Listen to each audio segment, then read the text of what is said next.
Anything to discuss?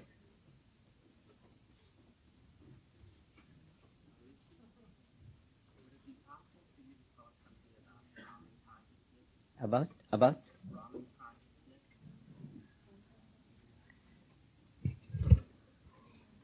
About Brahman consciousness. Brahman consciousness. Brahman.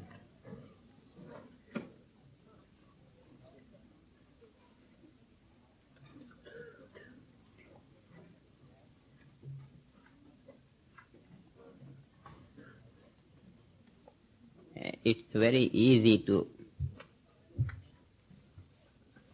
talk about Brahman consciousness for the simple reason, no matter what we talk, that will prove to be the expression of Brahman consciousness. Just that. No matter what we talk, it's going to be the expression of Brahman consciousness.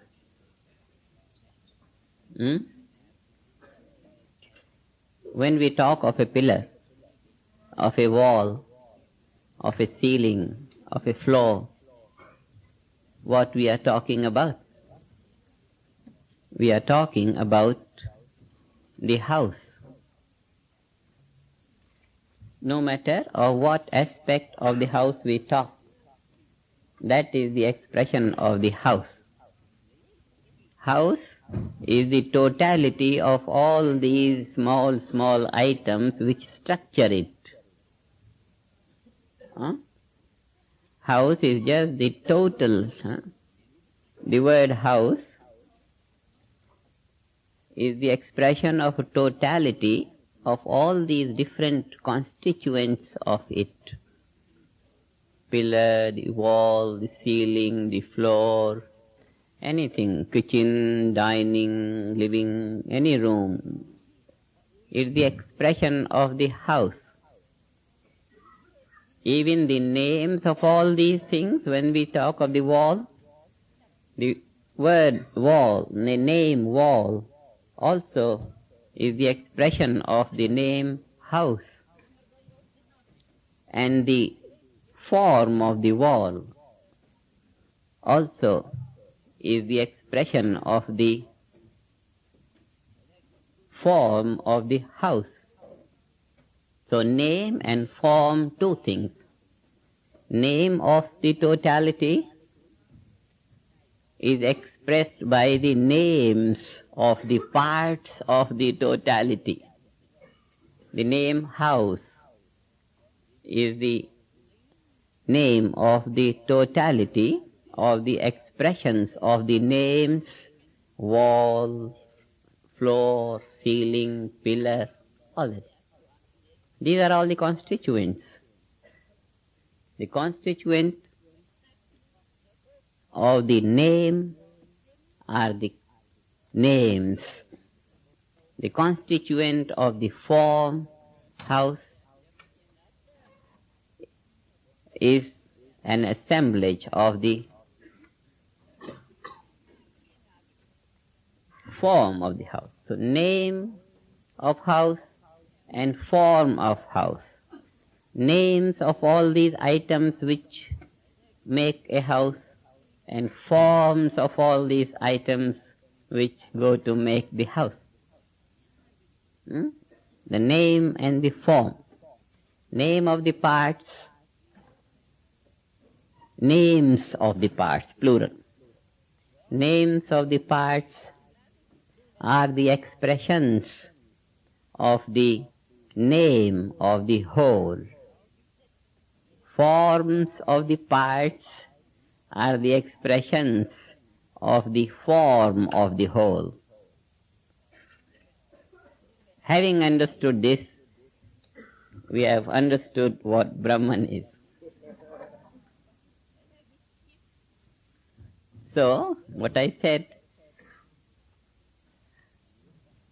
that no matter what we talk, it will come out to be the expression of Brahman, And this is the status of Brahman. Wholeness, totality of life. So, no matter of what aspect of life we talk, that is in reality the talk of the totality of life. Now we'll go into a little bit more detail of explanation of it. Brahman consciousness is the consciousness of the whole of life.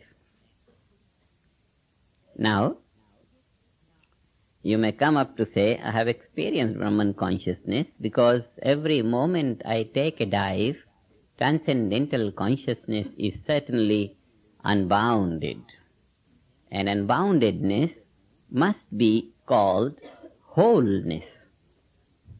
There are no boundaries. It is the boundaries that partition the whole. So when there is no boundary in transcendental consciousness, we know from our own experience that it is wholeness. Is it Brahman? The answer is, of course, yes. Because if we experience wholeness, why not? That is one state of the, what we call, the essential nature of Brahman. Wholeness, unboundedness, unrestrictedness. And that is the consciousness that we experience, wholeness. But we call it not Brahman consciousness, but only transcendental consciousness or pure consciousness. We describe its character as wholeness, unboundedness, infinity, unrestricted awareness. But we don't call it Brahman consciousness. All right. This is like an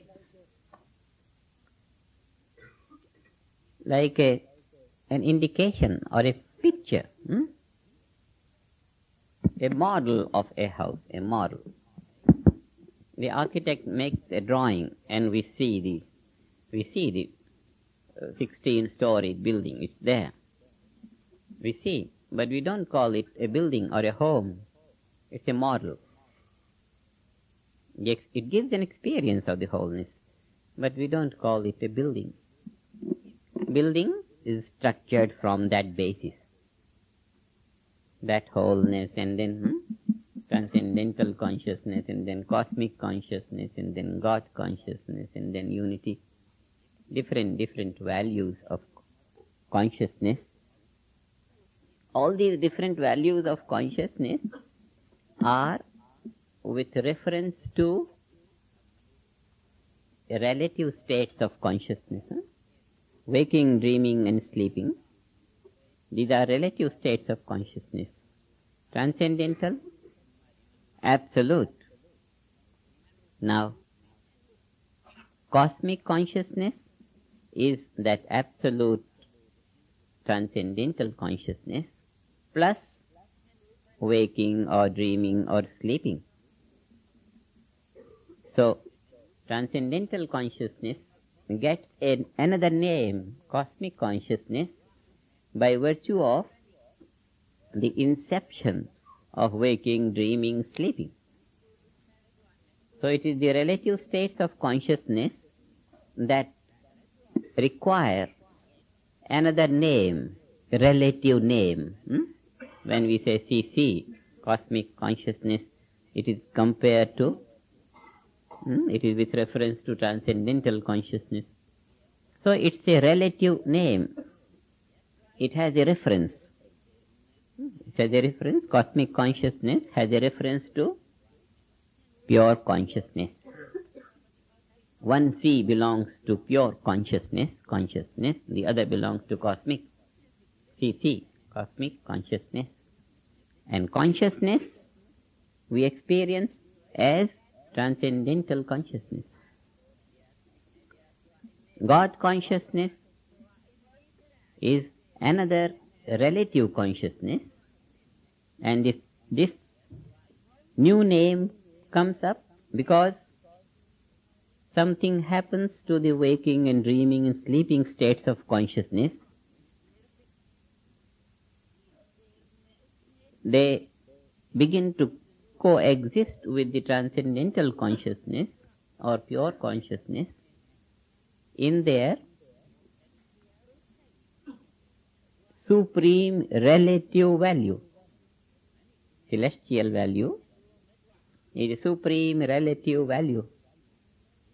In cosmic consciousness, waking, dreaming, sleeping states of consciousness coexist with pure state of consciousness in the ordinary way. But in God consciousness, these waking, dreaming and sleeping states of consciousness begin to coexist with pure consciousness in their supreme relative value, celestial value.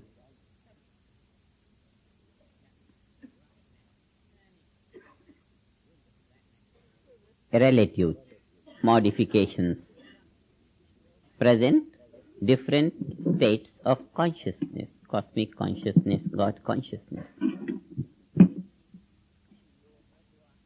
God consciousness is that unbounded awareness of the self and object of perception in its supreme relative value, in its celestial value. So, most refined relative perception on the basis of unbounded awareness of the self, along with the most enriched value of the object of perception, God consciousness. From the supreme relative value, the object begins to be perceived in its infinite value. This is rise of the value of the object. From the ordinary gross value in cosmic consciousness, the object has risen to the most refined value in the relative, become celestial. And one more step of progression, one more step of evolution, and the perception gains the value of, perception gives the value of infinity to the object. The object then is experienced in its infinite value. Infinite value is like the value of the sap, unmanifest value, unbounded. So, the unbounded expression of the object, along with the unbounded expression of the subject, the self-unbounded, self-awareness, unbounded self-awareness, along with the unbounded value of the object. This is unity consciousness. When the carnation is perceived, it's perceived in terms of myself. Mike perceived is perceived in terms of myself. Any object of perception is perceived in terms of the self. This is unity consciousness. The object is raised to the value of the subject.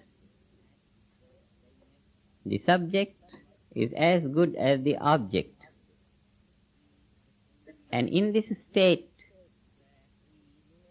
the subject-object relationship ceases. The two become united. This is unity consciousness, unity consciousness. Absolute value of the subject, self unbounded, absolute value of the object, infinite, unbounded, unity consciousness.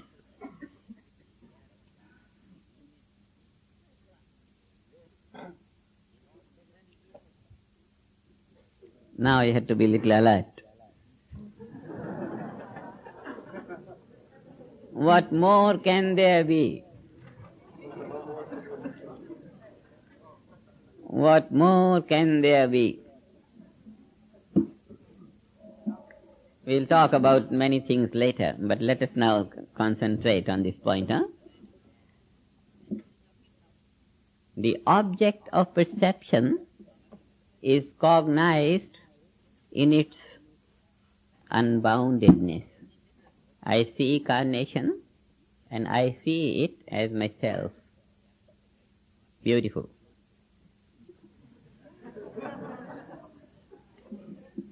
Perception of the carnation is accompanied with other values of perception as well. When I see carnation, what I see? So many things in the background. So the primary focus of perception is on carnation. Secondary focus is on the wall, on the ceiling, on the pillar, on the table. Secondary. And even in this secondary, something which is nearest may be secondary, something which is little farther away may go on the third level of perception, something little farther away may have the fourth degree of perception. Major focus is on carnation. But minor values of perception extend to the environment of carnation. So, when unity consciousness begins to be experienced, first the object of primary focus gains infinite value. The object of primary focus is cognized in terms of the self. The object of secondary perception, third grade perception, fourth grade perception, they are not cared for. Not cared for. But wherever the primary focus is, the perception has raised the value of that to unboundedness. Whatever is perceived in terms of the self. Whatever is the background of perception, it's not involved in the evaluation of the object as myself.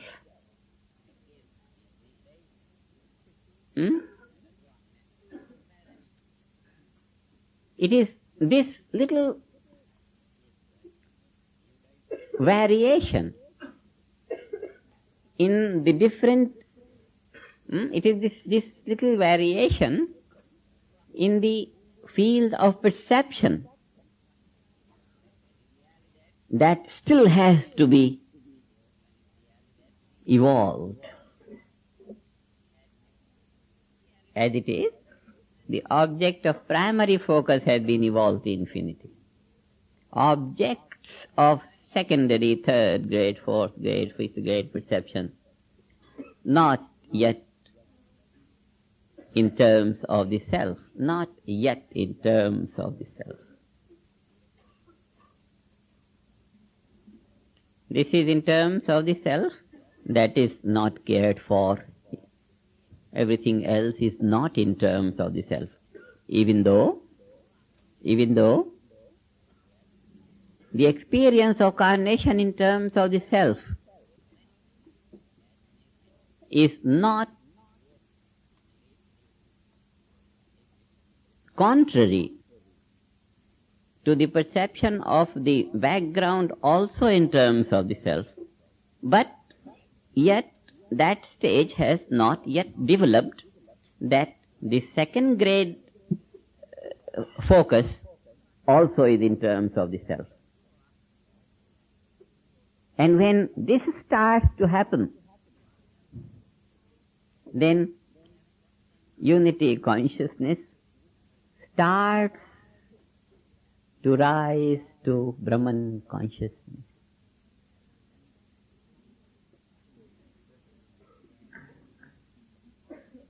It's a very fine thing. It's a degree of unity consciousness. It's a degree of unity consciousness. But it's very surprising when we say unity consciousness, then we come out to talk of the degrees of unity consciousness. It's rather, it sounds too far-fetched. Unity consciousness is unity. The moment say unity consciousness, what more? Unity consciousness. But there is something more to it. There is something more to it. There is something more to it. There is something more to it.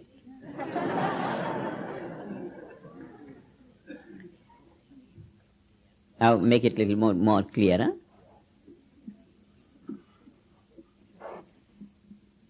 What is the basis of unity consciousness? From what it rises? Unity consciousness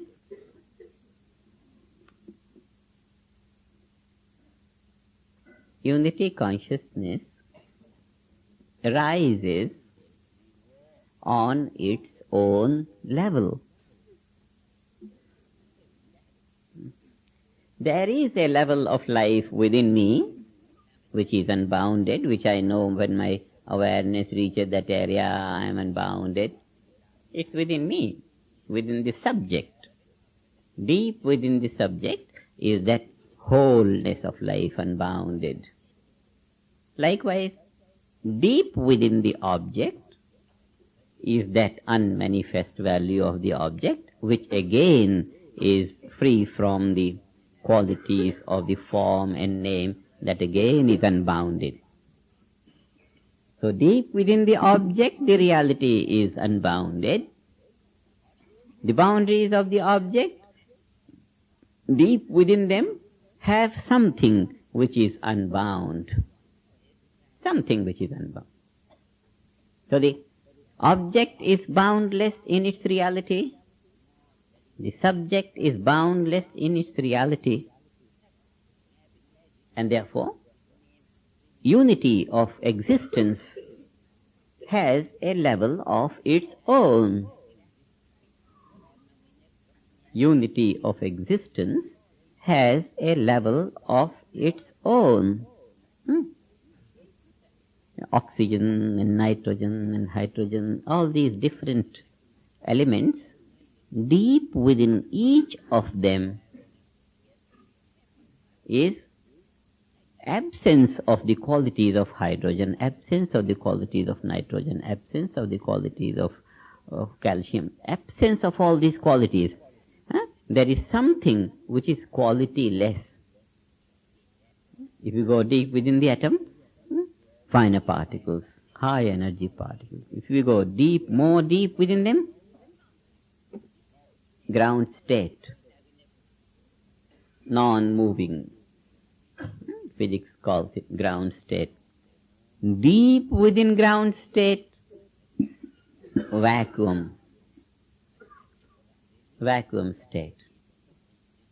Completely unmanifest, completely unbound, completely non-changing, immovable, eternal, infinite, immortal being.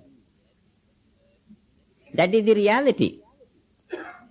The reality of life, the reality of all life is that omnipresent, unmanifest wholeness, unrestricted, unbound. We experience it as our consciousness. That reality is experienced. It's a direct experience. Science of creative intelligence opens our awareness, opens our machinery of perception to that unbounded wholeness of life, which is evenly present everywhere in its immovable, non-changing value, that vacuum state. That does not rise or fall. I'm only playing upon the word of, when I said unity consciousness rises. Now I am clarifying that it does not rise. It's just an expression. Unity consciousness rises. It doesn't rise. What rises is our awareness to that. Our awareness rises to that or falls to that. Doesn't matter, rise or fall in that state. Huh? Our awareness rises to that, we can say, or our awareness spontaneously falls to that. To that, everything falls to that ground state, and ground state falls to that vacuum state. Now, so unity consciousness, when we say unity consciousness rises, we only say our awareness rises to unity consciousness.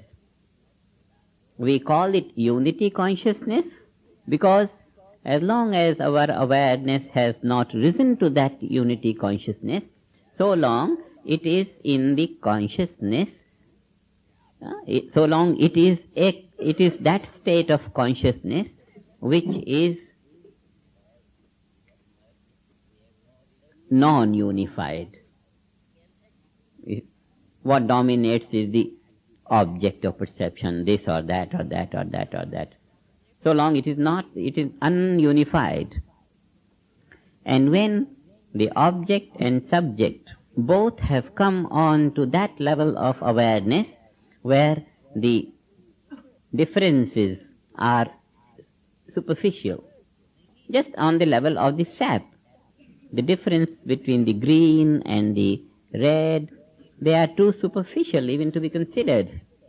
So, on that level of awareness, which knows no boundaries, and which, being faced with the boundaries, also does not get perturbed or divided by the boundaries, and then we say it's unity consciousness. Unity consciousness.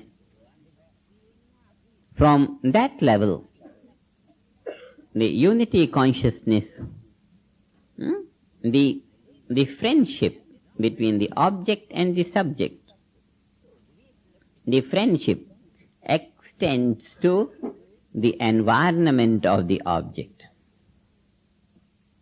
First you become a friend of someone, and then you become a friend of his home, and then you become a friend of his kitchen and of his this and this, all the library, everything. So it's like grabbing slowly grabbing the whole thing. So the subject-object relationship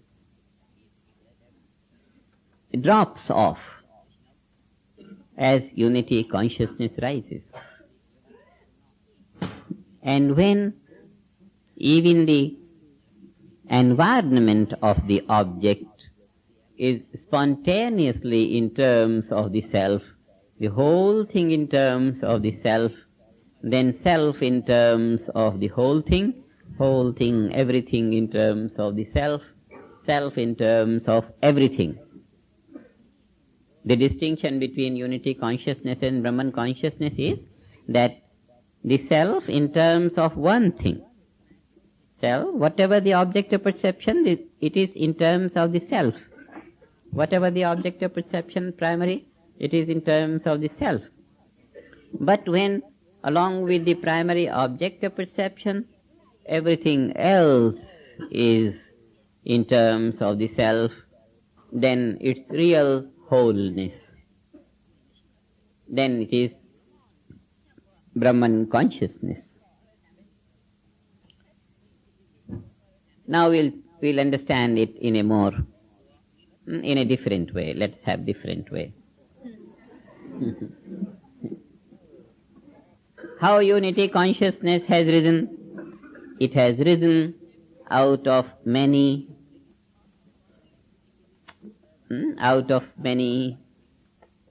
varieties of development.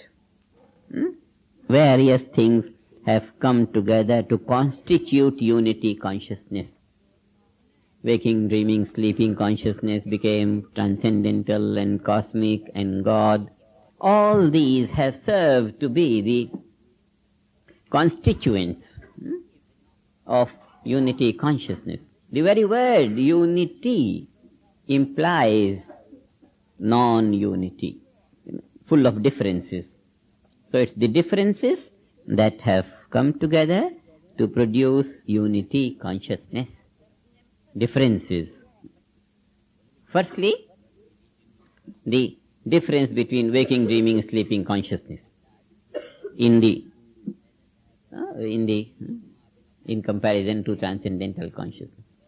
And then difference between transcendental and cosmic, and then between cosmic and God consciousness. All these differences gradually start to disappear. And it is these differences which have proved to be the building blocks of unity consciousness. The very word unity indicates there has been some diversity, there have been some differences, and now they have been brought together and we have a unified whole. Unity consciousness. The development or emergence of unity consciousness has many reasons behind it. Mainly, release of stress, normal functioning of the nervous system. Normal functioning of the nervous system, which is the result of release of stress and purified state of all the chemicals that constitute the nervous system. The purity of the nervous system and release of stress. This is responsible for the development of pure consciousness, which in turn is responsible for development of unity consciousness. So we think in terms of the parts coming together to make a whole. Parts coming together to make the whole. And you have heard a proverb. Whole is more than the collection of parts. Yes? The whole is more than the collection of parts. They say a house is more than the collection of bricks. A house is more than the collection of bricks. The whole is more than the collection of parts.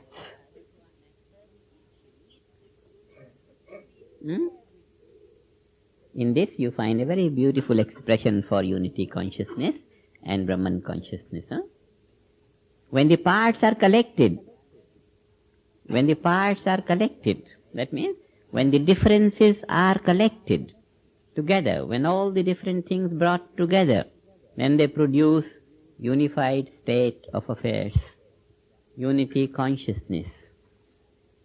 But there is something more which is conceivable out of all these parts coming together. The whole is more than the collection of parts. Collection of parts has given us unity. That which is whole is Brahman. Got it?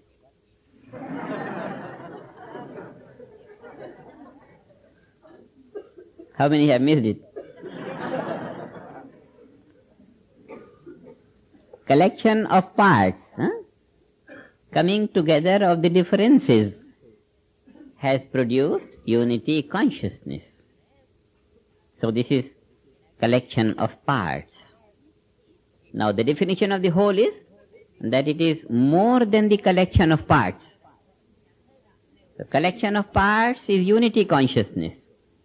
That which is more than this collection of parts, that which is more than this unity, is whole.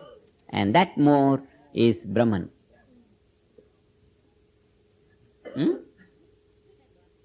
Make sense? Collection of parts produce unity. In unity, differences dissolve. No differences, no difference. Because all the difference that there was, it doesn't exist in that unified state of awareness.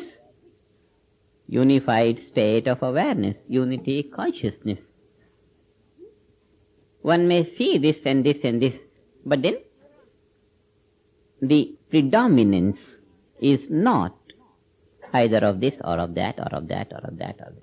Predominance is of one's own unboundedness. Predominance. Unity dominates. Differences have not much value. Differences have not much value. It's like a millionaire spending $10 here, $5 here, $100 here, $1,000 here. Established, his awareness established in the wholeness of wealth. These transactions of these parts do not disturb his wholeness. There is no pinch. That wholeness, he doesn't feel spend this, spend. That wholeness predominates, even though the behavior is in parts. This is unity consciousness. The behavior has to be in the field of diversity, in the field of differences. But just as a millionaire, his awareness being established in the wholeness of wealth, unshakable wholeness of wealth, in his awareness, spending this, he knows, he spends, he enjoys, he suffers, whatever. But all that doesn't have much meaning in the steadiness of his awareness of great wealth. Just like that, unity consciousness is not devoid of the experiences of the differences, only they don't much mean. They don't shake his unshakable stand in the unified state of awareness. This is unity consciousness, something more than that. In unity consciousness, whatever the object of perception, that is in terms of myself. Whatever object of perception, that is in terms of myself.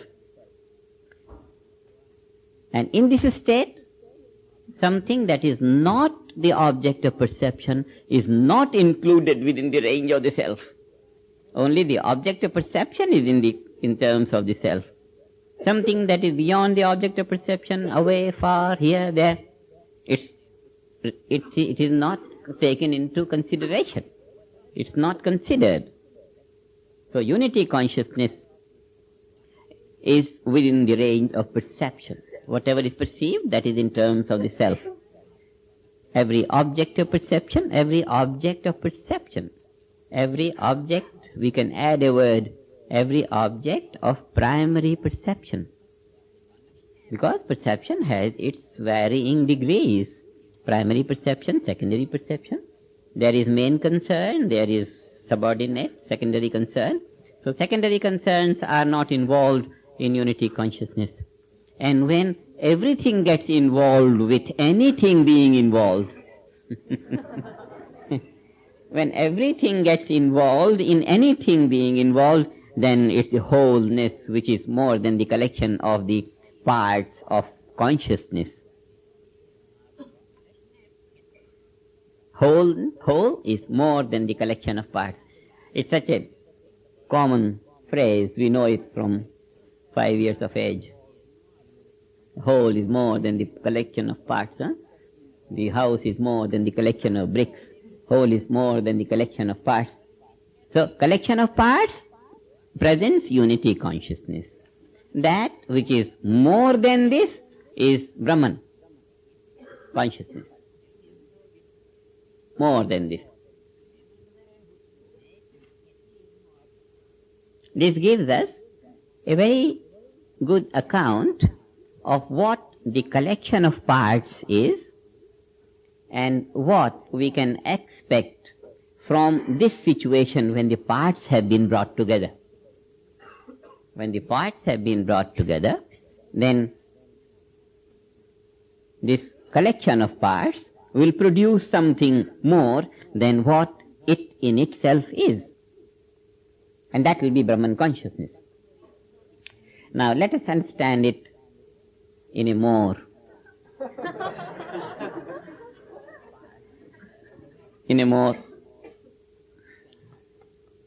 clear way. We started this whole consideration with these pillars and the wall and the ceiling and the floor and this whole thing. What we get out of this? The builder raises a wall, and he raises a pillar and a ceiling and a floor. He doesn't build these. What gets out of all this is house. Collection of this. You collect all these things, pillar and this taken together. Collection of this gives a house. So house is equal to the collection of this. Something more than the house there must be.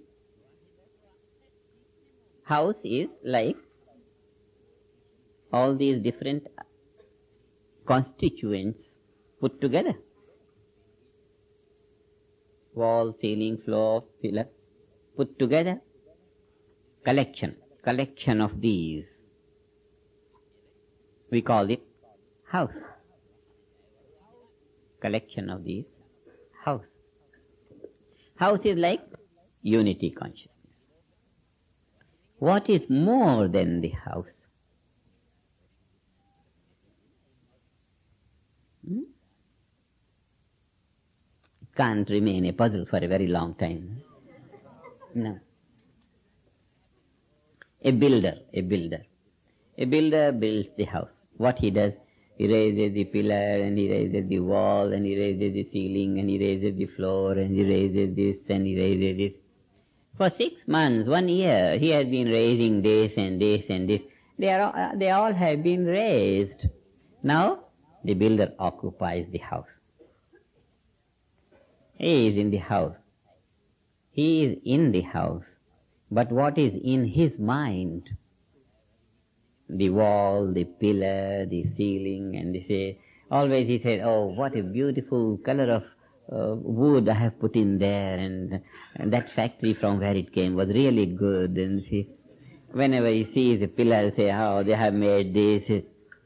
What he loses in his habit of constructing these parts, he is in the house, but house is not yet in his awareness so profoundly. These parts are more profoundly established in his awareness, just because he is in a habit of building all these. When he sees the wall, he says, oh yes, that factory is really so good. The factory is dominating, the color of the ceiling, all those things which made him select that wood and select this color and select that lamp and select this table. These things are predominant just because by habit, association. He was in association with the pillar for so many days. He was in association with the wall for so many days because he was building them. This long association with the parts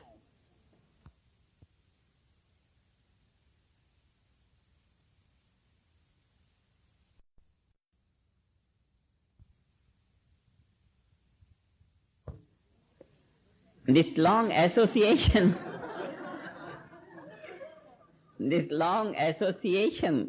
of the builder with all these parts and the material and all that, a sort of comes on the way of his awareness of the house. He is living in the house, but all these things are hovering in his mind. So what is happening?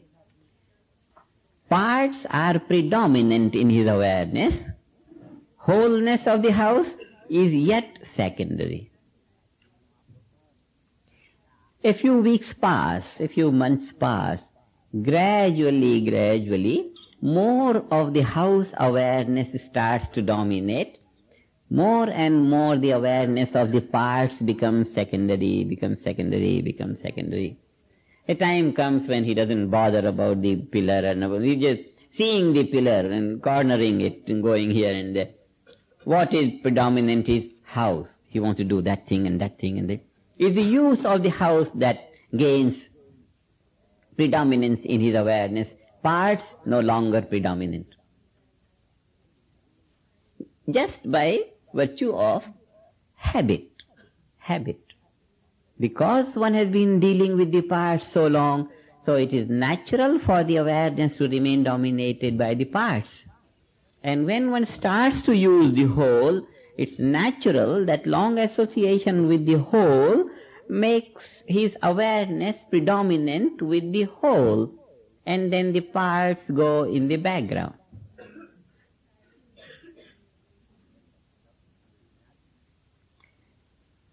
Now, from here we take another example to show something more. Now he is living in the house. Supposing the house is a rented house. It's a rented house. Now the house awareness. It's a rented house. This man has a business somewhere. It is his own business. House is a rented house. He lives here, comes, rests. His mind is in business which he owns. The moment he steps out of the house, even remaining in the house, he thinks of business. Something that he owns is predominant in his awareness. The moment he is out of the house, he is proceeding towards business, office. The moment he closes the door, even the office is predominant, Coming towards the house, even the office is predominant, Until he enters the house, then yes, his house is there. When the man doesn't own the house, then the house awareness is restricted for him only when he is within the walls.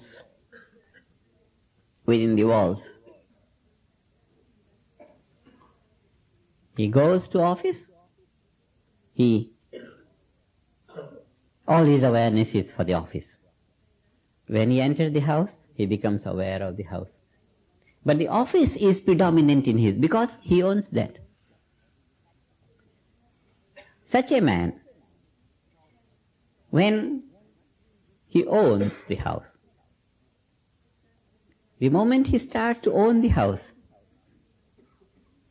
even remaining in the office, he has the house. What is happening? The boundaries of the house extend to his office. The boundaries extend to wherever he may be. He goes to England. He thinks of the house. This association of the house, owning of the house, has such great impact in his awareness that no matter where he may be, house is in his awareness.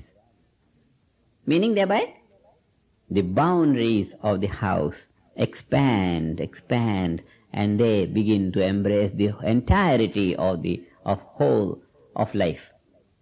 Expansion of the boundaries is a natural phenomenon with the association. Just this. House is always a boundary. But there was a time when the house was only within the walls. Now, there is a time when the house is far extended beyond the boundaries of its own boundaries. Far extended beyond its own boundaries. This expansion of the house is something more than the collection of bricks. Something more than the collection of the parts of the house. The collection of the parts of the house, all these walls, ceiling, pillar, they gave a house. And house, this is a house, it's okay. But then the full value of the house is when wherever you may be, the house is in awareness. It has only, what has become? The boundaries of the house are broken. The boundaries of the house are broken. The house is everywhere. The limitations are 10, 20 feet room. It has expanded to unbounded. Expansion of the boundaries. How could this happen?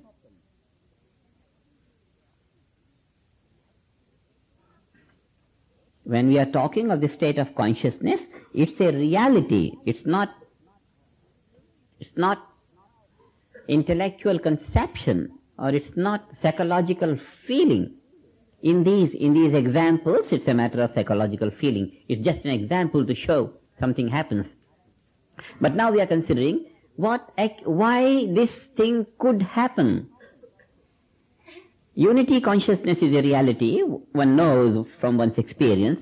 Brahman consciousness is a reality, one knows from one's consciousness. These two realities, they are not psychological realities, no. They are the actuality of one's awareness. They are the actuality of existence, actuality of life. It's not a conception, or it's not just a feeling, or just an understanding. No, it's a living reality. Just as transcendental consciousness, we dive and say, we come out and something else is there. So transcendental consciousness is a reality. It's a reality. It's a level of life where one opens one's awareness. Cosmic consciousness is a reality of life where one lives. Even sleeping, one is awake. Even acting, one is just a witness to one's acting. So it's not a psychological thing, it's a reality. Starting to live life on that level. Brahman consciousness, unity consciousness. If it's a reality, how it happens? It happens on the level of experience only because it is so. It is so. If it were not so, if unity consciousness and Brahman consciousness had no difference or something, then it would not be an experience. Now let us understand.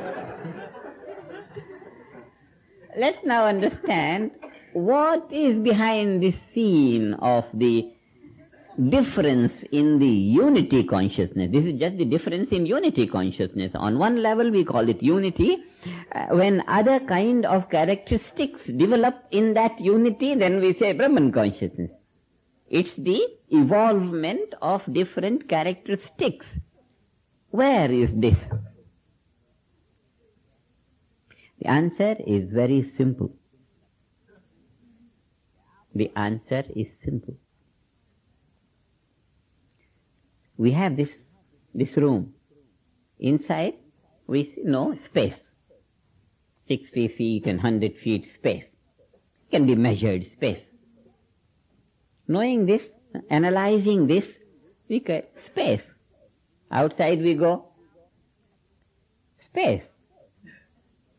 Analyzing this space, analyzing outer space, it seems to be the same thing. Inner space, outer space, inner space, outer space, they are the same thing. Now, at the door we find the junction of them. Inner and outer meet there at the door. Inner and outer meet at the other door. Inner and outer meet at the other door, the windows. They're the meeting points of the inner and outer space. The wall seems to distinguish the inner and outer value of the space. The wall seems to distinguish between the inner and outer value of the space. But when we talk of space, we are not talking of any expressed, manifest, gross existence. We are talking of that which is finer than the finest material existence. What is finer than the finest of the material existence of the wall? Space. This gives us that the partitioning value is too superficial. Inner space and outer space are always joined together on that level which is finer than the finest of the material of which the wall is made. On the level of space, there is homogeneity of existence of space in and out. This is the actuality. The wall, particles, calciums, stones, here, there, cement, iron bar, deep within every one of them, space. So inner space, on the level of space, is already connected with the outer space. Wall is porous as far as space is concerned, and therefore that which seems to be a boundary, in reality it's not a boundary. Wholeness of life. Wholeness of life. Unity is wholeness of life. The difference is that the difference that seem to be between unity and Brahman consciousness, the difference that seem to be between Brahman unity and Brahman consciousness is not a difference on that level of the omnipresence of the wholeness. On that level, there is no difference. And therefore, the difference between all these different states of consciousness has no meaning when we talk of the wholeness of Brahman. It's only a matter of our ability of perception, where it can take a stand and perceive. Our ability of perception can take a stand in the transcendental consciousness. Fine. It has that ability of unbounded awareness, but that ability gets lost when the eyes open and the ears start to hear, when again we are thrown back on the boundaries, like that. And then the boundaries start to dissolve, and the CC develops, GC develops, unity develops, Brahman develops. But all these developments of consciousness have nothing to do with the characteristic or the essential nature of the wholeness of Brahman consciousness. All these perceptions, the varying degrees of our perceptions in different states of consciousness, are on the basis of our ability. Varying degrees of perceptions. Our behavior in different states of consciousness depends upon our ability of taking a stand on those states of consciousness. When we see this blue color. When we feel some softness. It all depends upon our ability to feel how much soft we can feel. It all depends upon our ability of perception, how much red we perceive, or how much radiance of the colorless rays coming out of the red we are able to perceive. It's a matter of our ability of perception. It's a matter of how much normally our nervous system is functioning, and on that level our consciousness takes a stand. But in reality, just as green and round and flat and red and soft and hard, all these are nothing but unmanifest sap. This example goes to explain that in reality, just as all these differences have absolutely no meaning, in reality all these differences are sap and nothing but sap. In reality, that wholeness of life, that Brahman, that omnipresent, unbounded, homogeneous wholeness of life is all that there is, and the differences are superficial. unity on that level is the ultimate reality, where consciousness knows no differences, whether it's the focusing value of perception or the secondary value of perception or what. These secondary or these, they don't have any meaning. Life is whole. And I am that, and thou art that, and all this is that, and nothing but that, and that, and that. This is Brahman consciousness. It's conceivable. It's conceivable that there was a time, we know from experience, house is just this much and this much and this much. But in our awareness, these boundaries of the house are broken when sitting in our office, being engaged there, we think of home. Home has expanded there. Boundaries, too superficial to keep the house bound only in this area and in this much length and breadth and height. No, it expands. So it is the expansion of one's own territory of experience. So the whole emphasis was that this homogeneous wholeness of life is open to our awareness, is directly open to anyone's awareness, just because that is the reality. Is the reality. Now it depends upon how much capable we are of having that in our stand. It's just like new house, the builder is always in terms of the wall and the ceiling and the floor. His awareness is. And the reason is long association with these parts. So when the awareness rises, it is the habit of being associated with the parts of life, with the boundaries, that alone are responsible for restricting living that wholeness. Living that wholeness is restricted by long association with the parts of life. So when unity dawns, it dawns due to the long association of that unboundedness. And where the association of unboundedness begins, association with unboundedness begins from transcendental consciousness. For a little while our awareness goes, and then we become aware of that unboundedness. And then we come out and we lose it, and a little bit more, many times that it begins to stay. In cosmic consciousness it stays quite a lot. This habituating ourselves with the experience of that unboundedness more and more, as practice grows, as time goes, that habituation of awareness, unbounded awareness, begins more and more and more. With that, boundaries begin to fall, boundaries begin to fall. Boundaries begin to fall means, in our awareness, unboundedness remains more and more. In our behavior, we have to behave within boundaries. Movements are all within boundaries. But then awareness is in that unbounded value of life. And as the habituation, as the habit of being aware of unboundedness becomes more and more, boundaries begin to fall more and more, and boundedness begins more and more.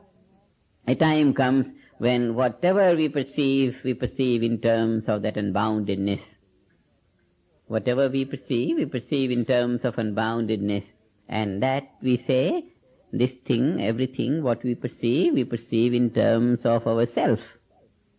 Every perception is in terms of myself, because self is unbounded, we know from experience, and it has been established. In CC, it has been established, and then in God consciousness, that habituation of that unboundedness in CC raises our perception, and the boundaries of the object of perception begin to be more and more transparent. Boundaries begin to be more and more transparent. When the value of the house extends to office, it's not that the walls are broken, no. They remain. But then, as if the walls become porous. As if. And why? Just because the awareness is on that level of space. Abstraction. Therefore, boundaries have not much meaning. They are there, and yet they don't much affect. Just like when the awareness is in that untold wealth, billionaire, millionaire, and then $5, $10 here, there, doesn't matter what. That association with that. If a poor man gets a lottery today, and he has always been thinking 10 times for spending $1, if his habit has been like that, and if he gets the lottery today, he may have his check, and in his name the amount is there in the bank. But when he spends $1, immediately that long habituated pinch of spending $1 rises in his mind. Someone has to say, oh, now you are a millionaire. Oh yes, I am. And a few times he gets the shock, usual shock, due to long association with poverty. And then as the association with wealth starts to be more and more in his awareness, that pinch of dealing with the boundaries starts to disappear. And it does disappear. Just like that. It takes a while for the nervous system to get adjusted to produce or maintain that unbounded awareness at all times, even when the eyes are within boundaries and ears are within boundaries and the movements are within boundaries. So it's just a matter of getting habituated. So the habituation. Now we know what all these states of consciousness are.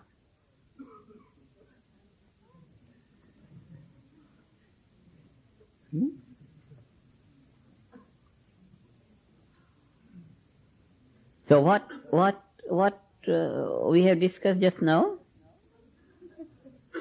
We have discussed the difference between the wholeness of life experienced inside and that inner experience of wholeness expanding to embrace the entirety of the outside. The object in terms of myself. This is because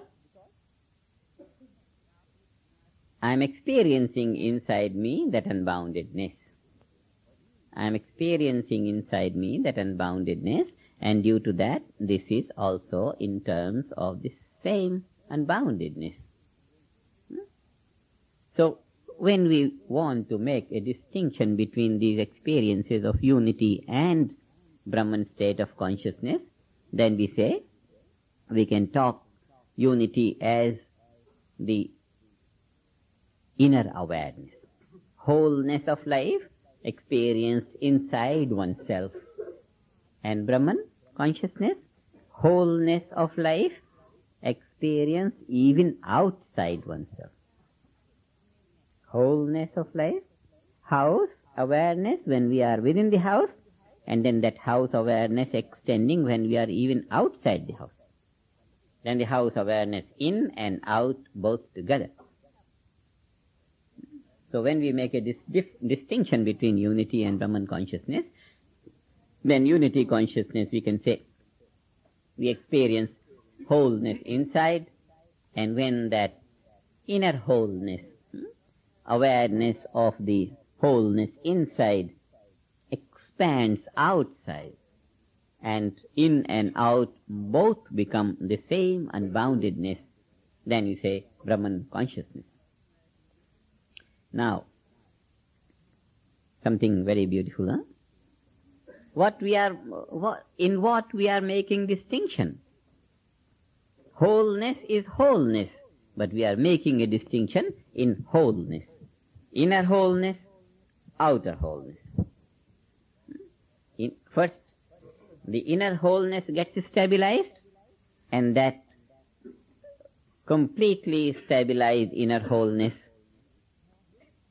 stabilizes itself even in the outside. So inner wholeness, outer wholeness. There is another word to this wholeness, and that is absolute. What we are doing? We are breaking the absolute to pieces. Inner absolute and outer absolute. Here is the breaking of the ice of the absolute into two parts, inner and outer. So when we talk of difference between unity and Brahman consciousness, we are doing what we are doing, committing the greatest possible crime, breaking the absolute to pieces. Inner absolute, outer absolute, birds of the same feather flock together. Inner absolute, outer absolute. Wholeness inner, wholeness outer. Inner wholeness. What has been the experience? In transcendental consciousness, inner wholeness. Inner wholeness. Outer, not even parts exist. Transcendental consciousness. Inner wholeness and only inner wholeness. Absolute and only absolute. No relativity. Very well. When this situation develops, what happens in CC? Inner wholeness along with the outer parts. Outer parts, outer boundaries. CC, inner fullness and outer boundaries. That's how experiencing one thing, one remains a witness. Just as a millionaire spending $10, he just remains a witness to what he is doing, a witness of the transaction. It doesn't influence him. It doesn't overthrow him.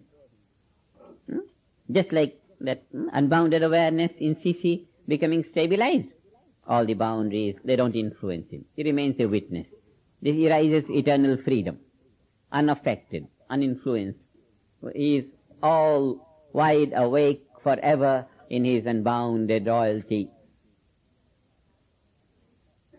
So the inner unbound, again inner, what we are doing is analyzing in our states of consciousness this distinction between inner and outer, because we are now bent upon breaking the absolute into pieces. Now we want to see how much we are justified and how much we can break it.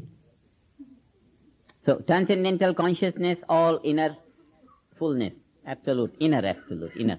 Outer, when we come out, it's gone, disappears. In cosmic consciousness, that inner unboundedness, that absolute becomes stabilized. It doesn't go, it knows no going. It's eternal, immortal, immovable.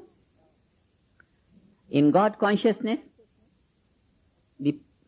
which were ordinary pieces outside, outer awareness in cosmic consciousness was absolutely broken. Only inner was solid, wholeness. Outer, many parts, varieties, differences, full of differences. What is happening? The outer differences have started to be put together. Differences start to be non-different. This is God consciousness. All the differences have come to be perceived as the supreme value of the relative. It's like the white and the green and the flat and the round. All these have been perceived.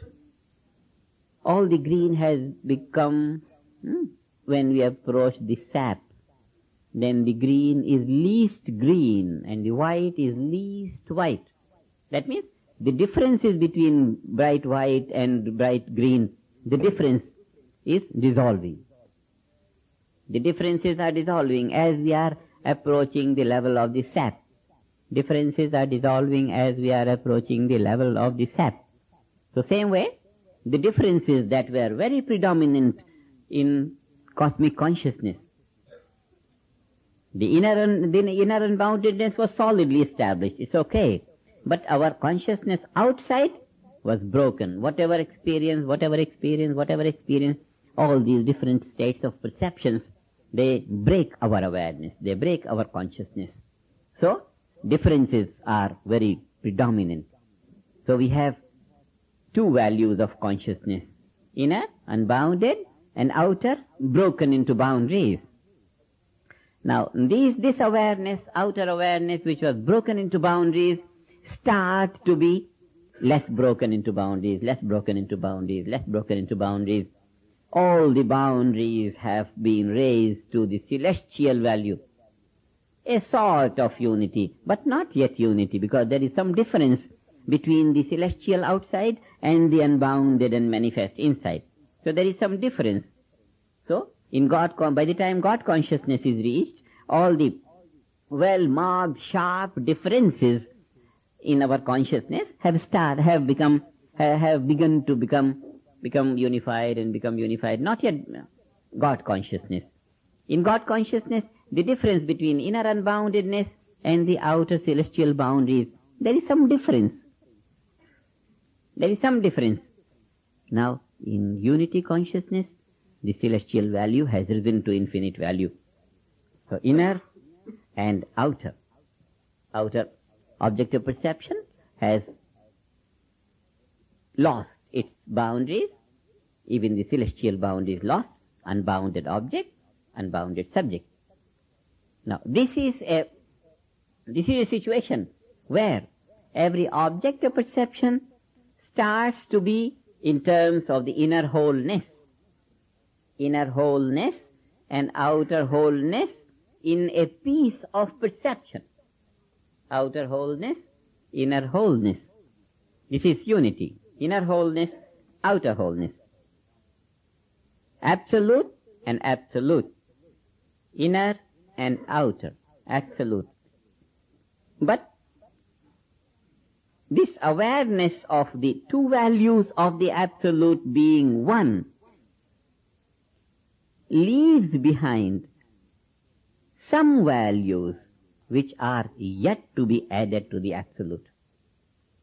This is with reference to inner. This object has come to the inner value. The outer pieces have joined together, outer wholeness and the inner wholeness. But then something is there in the outer which is yet to rise to that wholeness. And when that outer wholeness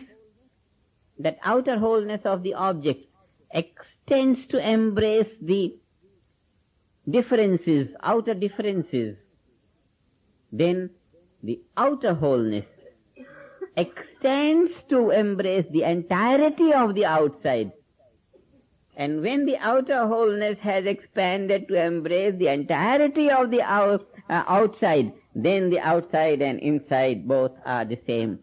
And then that is the ultimate reality. Till then, some difference and some difference and some difference. And as long as there is difference, it's not the ultimate reality. So what we are talking about is the inner fullness and the outer fullness. When the inner fullness expands to embrace the entirety of the outside, then is the real wholeness of life a living reality. The real ultimate wholeness of life is a living reality on that level when the inner absolute shakes hands with the outer absolute. The inner absolute and outer absolute we can put in another new term, inner fullness and outer fullness.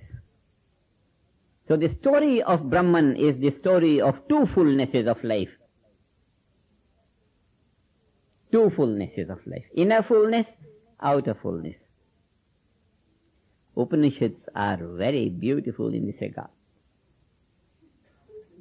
Fullness is Purna. Purna means fullness.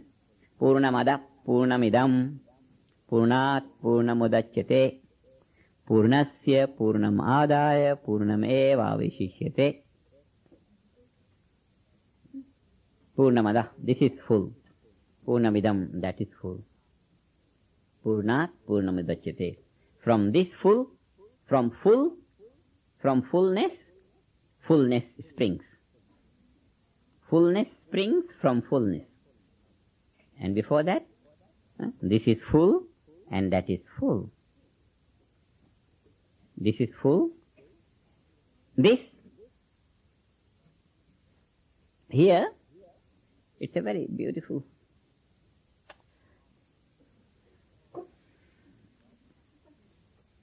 Generally, even though wrongly it is interpreted, that the relative is full and the absolute is full and this is. Here, in the context of the analysis of this fullness, it is not the relative full or absolute full, it is this inner fullness and outer fullness. Absolute, which is an experience, outer absolute, which is another experience. Experience of inner fullness is an experience of, is one kind of experience of the absolute. Experience of outer fullness is another kind of experience of the absolute. It's an experience, but it's another kind of experience. It's another kind of experience. When the carnation is experienced in terms of the self, it is one kind of experience, association. It is one kind of the loss of relationship between the object and the subject. And when, with this, the awareness rises to embrace the entire ecology of this, the whole environment of this, then it's another kind of experience. It's the stages of experience. This knowledge of Brahman is to stitch together the two fields of fullness. Two fields of fullness, inner and outer. Two fields of fullness. Two fields of fullness, inner and outer, are stitched together. And the thread that stitches is called Brahma Sutra.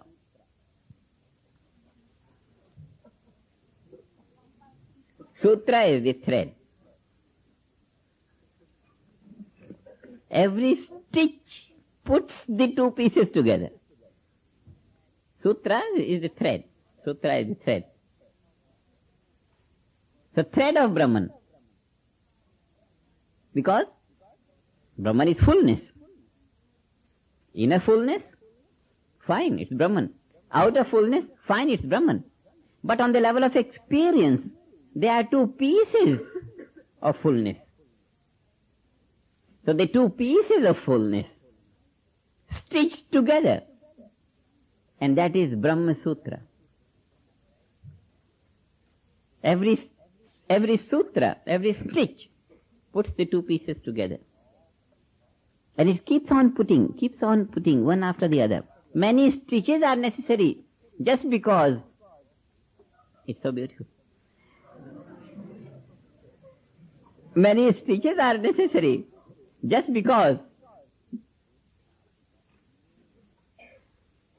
the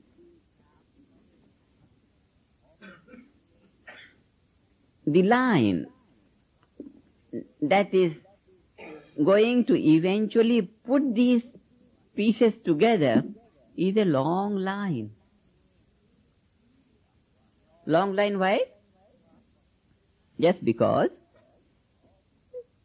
the carnation being the first focus, another carnation by the side of it is the second focus, third carnation by the side of it is the third focus, something little behind that is the fourth focus, fifth focus, hundreds of values of focus of perception. And when the inner fullness extends outside, it first extends to the primary focus, then it extends to the secondary focus, then the third focus, then the fourth focus, then the fifth focus, millions of stages of the perception. And this is what necessitated Vyasa to put in many stitches. It needs many stitches to put the two pieces of the Absolute together. It's on the level of experience. It's the story of experience. It's not the story of Brahman. Brahman has no story. It's all fullness. But one experiences that thing in so many stages. So the whole field of teaching is to clarify, to give an account, to account for all these innumerable experiences, even though the ultimate reality is one. But the experiences have to be many because of the nature of perception. First focus, second focus, third focus, fourth focus, like that. And each experience necessitates improved ability of perception of the wholeness.